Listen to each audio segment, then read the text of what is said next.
Hi, I'm James Scott, and this is Board on the Bayou. Today I'm going to be reviewing Jorvik by Stronghold Games by Stefan Feld. It's 2 years old. It was published in 2016. It's 2 to 5 players. Plays in 45 to 90 minutes. Pretty accurate. Age is 10 and over. Complexity is 2.5 out of 5. I agree pretty much about that too. Picked this one up not too long ago. It's a little bit older game, but it's actually been I've been seeing it more and more on some sales. So I went ahead and picked it up, and wow, I loved it. It's a fantastic game. It's a worker placement auction card drafting game. Fantastic. We all call it hate drafting, because when you're putting down your Vikings to be doing your bidding, you're literally trying to mess with other people, and with the right amount of the right players, it is fun, and you are arguing with each other, trying to mess with other people's bidding. And so why don't we go down to the board, and I'll show you how it's basically played. This is a basic setup. Every player starts with a board, 4 Vikings of their color, and 3 silver. And then one person is the first player and has a little first player marker. On the boards, it shows you how the turns are. The turns are very simple. Along the board, you have a victory point track. Everybody starts at 5 because you can actually lose points. There's 2 versions of the game. There's the Jarl version and the Carl version. One's the basic and one's the more advanced. I definitely prefer the advanced version, which you play with the bottom and the top. In the basic version, you just do the bottom. Each section has 2 different types of bidding. And as you see on the player boards, what's going to happen is the first thing that happens on a turn is you flip over the cards, and this deck is made up of starting with the winter cards, then spring cards, then the fall cards, and then the last card. Depending on the amount of players, you'll take certain cards out. It's in the instruction booklet, so that the deck will end up running out exactly at this card, and then this will signify there's one more turn. At the very beginning of the turn, depending on the amount of players, you flip over a card and you place them in each of these locations. Let's say if we did 4 players or 5 players, but I got set up for 3. And then you place those ones up on top. Now there's 2 different types of bidding. The below bidding, starting with the first player, he can be the place either down here or up here. But the bidding down at the bottom, what it will be like is if the first person bidding will have first choice at it. But their bidding is based off however many people are there. So red will have first choice, but there are 3 guys there, so it will cost him 3 silver if he wants this card. If he don't want this card, then he declines and he goes back. Then the blue player has a choice, and he either pays 2 silver or passes. Where it gets interesting is if red bidded there, and let's say blue here, and green here. Now red can kind of come here and hate on him and go, okay, you want it? It's going to cost you 2. And blue can go, well, I know you want possibly to get that cheap. I'm going to increase this. And green, just because he did it, he's going to increase it. Now he knows that if red buys this, red goes first, you start and you go across. So starting with this one, you bid first. So red wants to do it for 3. Red's probably not going to want to spend all of his money, because money in this game is really hard to get. At the end of your turn, you get 1 silver coin, 2 silver coins if you didn't buy any cards this turn. So it's really hard to get coins. So he's probably not going to want to buy this for 3. So now Blue's got the choice. Does he want to buy it for 2? He goes, well, I got 2, but I got 1 here I'm planning, so it's going to work out just perfect. So I'm going to go ahead and buy this for 2. And he pays his 2 and gets the card. And green just gets back his Viking. And you keep going down along like that. Now the top row is a lot different. This is the one of the few where actually going first actually has a little bit of an advantage. Then that if you see this card here, like this Loki card, even though you know you're probably not going to buy it, whoever puts their Viking on here first gets to take the card, and you take it and you slide it and you put it in the first spot. They're the only person who can buy this card. The cost of the card, let's say we have these. The cost of the card is dependent on how many other cards are in line after it. So this card is going to cost 3.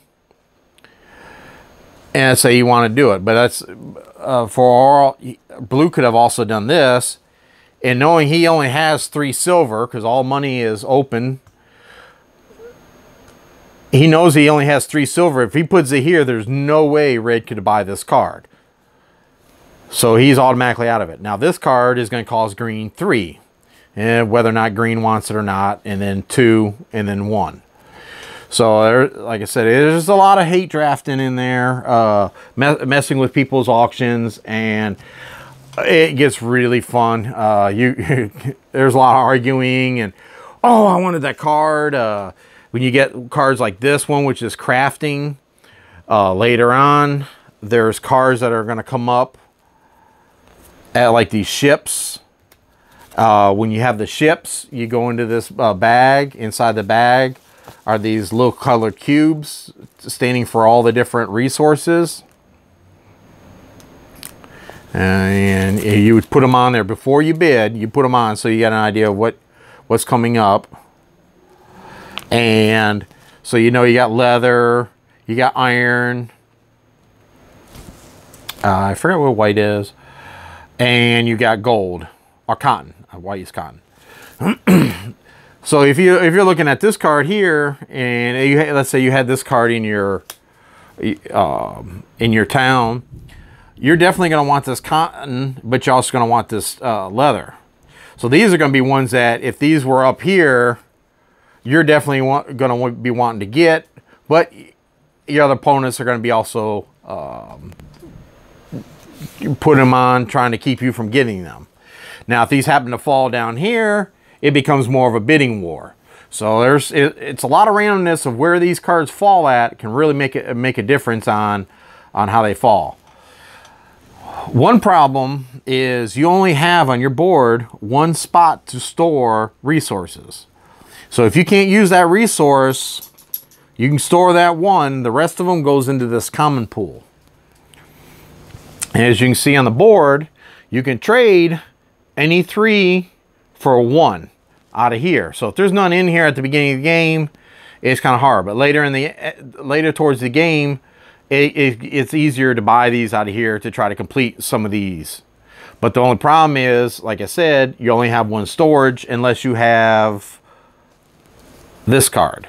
And this card here is the only storage card there is. That's probably one of my only complaints about it, is the storage in this game is so bad that these cards are really, really hard to play. Generally, we end up usually, most people like to prefer these 2 cards, which this card, you can trade in the resource, in this case the black, for a silver. This one here, you can trade it in a resource for this iron for 2 victory points. So that those generally kind of become a little more preferred. Though these can really get a lot of victory points if you can get them. Other cards such as this card, the Feast, depending on how many of you have them at the end of the game, can add up more and more points. A lot of variety of cards. There's these cards here, which add your shields because you want to defend.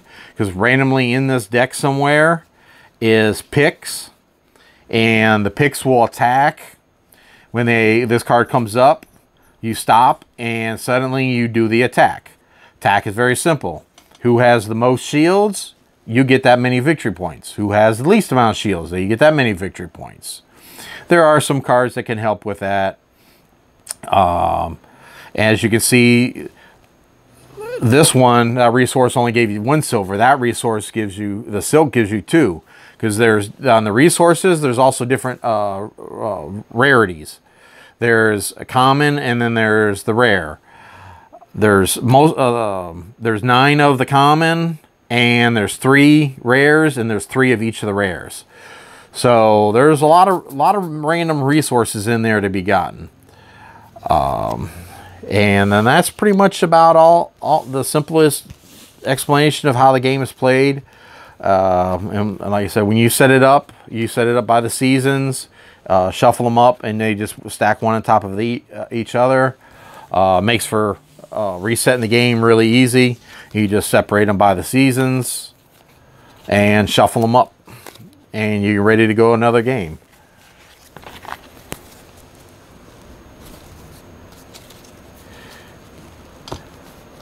Also, too, in the rule book, this is the rule book. Everything's really well laid out. Shows you at the very beginning how many of each type of cards there are, how many of each type of resource, how many of each resource. So if you got an idea, you can always reference this. Inside it's full colored, has all the rules. They split them up between the 2 different versions of the game. All the cards towards the back of the book are all very well explained. They tell you exactly each card, so every time a card pops up, you can just simply reference it back. However many cards are in each section, if you're curious, you see the cards out and you need to reference it, you can simply reference it. And then more of a breakdown of each of the phases with all the card symbols. Really well done game. Artwork is beautiful. Even on the back of the board, they just had the opportunity. So it has pretty much no use, but big, beautiful painting.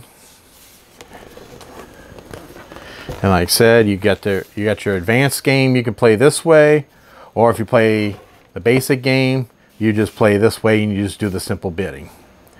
This game was a reprint or reskin of an older game that I'm not even going to try to pronounce.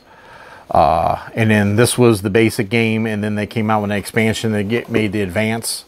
So this one actually is the original base game plus the advanced game they put together when they reskinned it as Jorvik. The coins are these cardboard cutouts. Pretty good. Can't really complain about these. The meeples are your little Vikings. Really nice little done. We had, in my box, I had one of them that was a little cut a little weird. Other than that, everything's good. Your first player or token Mjolnir. Everybody has their little round little disc store tokens. You actually have a couple extra little meeples. These little Viking guys go on. Here's a card in here where you can get these guys as temporary workers. And that's pretty much all the components. And I'll go back up top for my final thoughts. All right, that is Jorvik by Stronghold Games, part of their Great Designer Series, number 5. Stefan Feld, definitely a great designer. I love this game. Really have fun. That hate drafting. It's not as mean as it sounds, but it can be. But it's really fun. Ages 10 and up, great. I could easily see teaching this to your kids. There's no violence or nothing, even though it's a Viking theme. There's no violence or anything. It's all bidding. All the cards are really well done, beautiful artwork. The card stock is really nice. Like I said, the little Viking meeple guys, they're, you know, about as expected. The little wooden coins. I might eventually get some metal coins, but these are definitely work really good. The sweet spot for this game, for player-wise, I definitely say 4 or 5 players. It is the more the merrier on this one. I played it with 3. It's not quite as fun. You can kind of start predicting. 2 players, you pretty much can get another person's strategies, and I could easily see a lot of making moves that you're going to take because you know your opponent's not going to take it. So it takes a lot of that out of there. Whereas if you play with 3, you get a little bit more of that. But 4 and 5, it starts to be a blast because you're always stepping on somebody's toes. Somebody's got the same strategy or wants the same card as you, and it really gets fun trying to bid on it. And you don't have to buy cards, which is a fun part about it, is jack those prices up. Even though you can buy it for 1 silver, yeah, I didn't want to buy it just because I didn't want you to buy it. Or I wanted you to pay if you wanted it, you had to pay 3 silver for it. So there's a lot of that in there, and it really gets fun because it's one of the few games where a lot of times everybody moans when they got the first player token. They don't want to go first. They want to be the one to go last to do that last little strategy. The only time you really want to go first is there's that certain card that you want to go at the top and you want to reserve. That's probably one of the few times where I'll definitely want to go first, and then I got the money for it because let's say I took a turn or 2 where I didn't take any cards, so I kind of stocked up on money. That's definitely another strategy. Which I found was really fun in this game, is only having 3 silver.